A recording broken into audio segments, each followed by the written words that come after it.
Bonjour et bienvenue à tous sur cette vidéo. Aujourd'hui, on va parler des bases chez Solid Paper. Donc, je vais vous expliquer les choses dont vous avez besoin pour bien démarrer sur la solution Nude. Forcément, la première chose à préparer, ça va être un fichier dans lequel on va retrouver toutes les informations propres à vos produits, les références, les données marketing, les images. Pour ceux qui n'ont pas la possibilité de récupérer les images, on a créé un import média qui permet de les récupérer via des liens URL. Voilà, sans plus attendre, je vous propose qu'on passe à la présentation du fichier Excel pour que vous compreniez mieux comment le structurer. Voilà, donc on se retrouve sur le fichier Excel. Globalement, on va retrouver la première colonne en rouge ici qui correspond à mes références uniques. Dans cette colonne-là, il est important qu'il n'y ait pas de doublons, sinon au moment de l'import, ça va mettre un message d'erreur et je ne pourrai pas importer mon fichier. La colonne en bleu, elle correspond au groupement des produits. Pour ceux qui ont des déclinaisons sur leurs produits, ça va être particulièrement intéressant. Je pense notamment à ceux qui vendent des chaussures, des vêtements. Il se peut que le produit soit le même, mais qu'il y ait une caractéristique qui le différencie, notamment pour des chaussures, ça va être la taille. Voilà. Au niveau des informations en jaune, ça va être toutes les informations paramétrées en dur sur la solution. Ici, j'ai affiché que celle-ci, mais il y en a beaucoup plus. Je vais vous les montrer après. Donc en fait, on retrouve les niveaux, ça va être tout simplement l'arborescence des catégories que je vais venir structurer. Donc en catégorie niveau 1, en sous-catégorie niveau 2, on peut aller plus loin en termes de niveau. On peut également appliquer des images sur les catégories. Et ici donc pour ceux qui ont un B2B Cloud Commerce chez Solid Paper, vous aurez ces deux colonnes là, donc nouveautés et produits visibles qui va vous permettre soit de classer les produits en nouveautés ou alors d'appliquer la visibilité ou non du produit sur le site. Ici, on va avoir d'autres informations comme le nom du produit, la description et la photo. Voilà, ça c'est toutes les informations qu'on juge essentielles pour le démarrage. Évidemment, en fonction de votre secteur d'activité, vous avez des produits qui ont des caractéristiques différentes. Donc on vient créer sur la solution ce qu'on appelle des attributs. Donc toutes les colonnes en vert sont des attributs, des caractéristiques propres au produit. Donc là, on peut voir qu'on retrouve donc la taille, la couleur, la marque et aussi des URL qui peuvent être des fiches techniques de mes produits. Globalement, sur ce fichier, il faut savoir qu'il faut éviter dans les entêtes des colonnes les caractères spéciaux, à savoir les dièses, les arrobases et également les espaces à la fin des données. Voilà, alors comment ça va se passer une fois que j'ai structuré mon fichier? Je vais me rendre dans ma solution. Je vais aller dans mes paramètres ici en haut à droite et ensuite je vais cliquer donc dans échange puis import.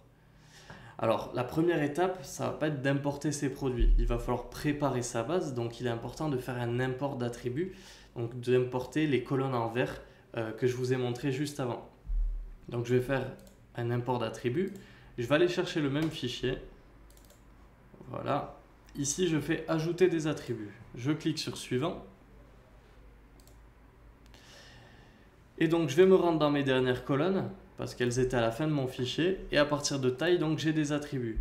Ici on va venir paramétrer le type d'attribut en fonction du type de données que j'ai dans mon fichier. Donc par exemple pour les tailles, imaginons que c'est que des nombres que j'ai, donc je vais pouvoir lui attribuer l'attribut nombre.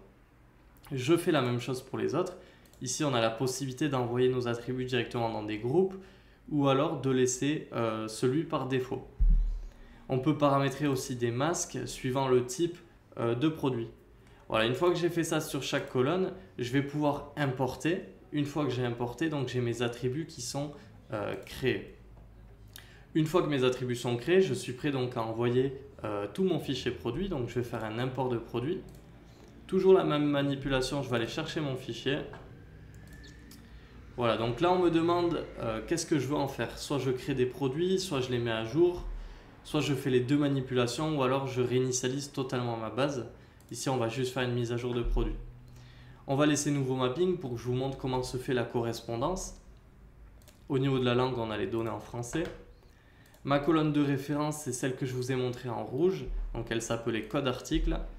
Et ici, donc j'ai bien des déclinaisons. J'ai une colonne bleue qui correspond à mon groupement produit. Donc je vais chercher ma colonne groupement produit. Voilà, c'est celle-ci. Une fois que j'ai fait ça, je passe à ma dernière étape qui va être de faire correspondre les colonnes de mon fichier Excel avec les champs qui sont prévus à cet effet dans la solution. Donc tout simplement, on vient chercher ici à droite les colonnes qu'on a dans notre fichier Excel et on fait glisser par exemple nouveauté dans nouveauté. Au niveau des catégories, donc ça va être mes niveaux. Ici, je vais avoir niveau 1. À chaque fois que j'ajoute un niveau, ça va me rajouter encore un niveau pour que je puisse descendre dans l'arborescence des catégories. Je fais la même chose pour le niveau 2. On avait également des images qui étaient prévues pour les catégories. Voilà, en fait, je fais tout correspondre. Une fois que j'ai fait cette manipulation, je vais pouvoir enregistrer ce que j'ai fait et l'importer, ou alors juste l'importer si j'estime pas nécessaire d'enregistrer ce que je viens de faire. Voilà, une fois que vous aurez tout importé, vous pourrez voir ici dans les rapports si votre fichier a bien été accepté. Vous voyez ici, vous avez l'import produit, il va vous dire si votre fichier a bien été accepté et si dans le cas échéant, il va vous dire pourquoi il n'a pas été accepté. Voilà.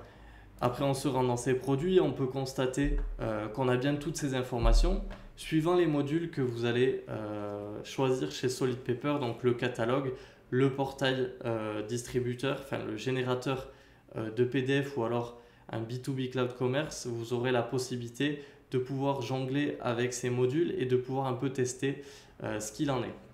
Voilà, en tout cas, j'espère que cette vidéo vous aura bien aidé à comprendre un peu plus le lancement sur la solution Nude. Voilà, c'était Solid Paper et je vous remercie.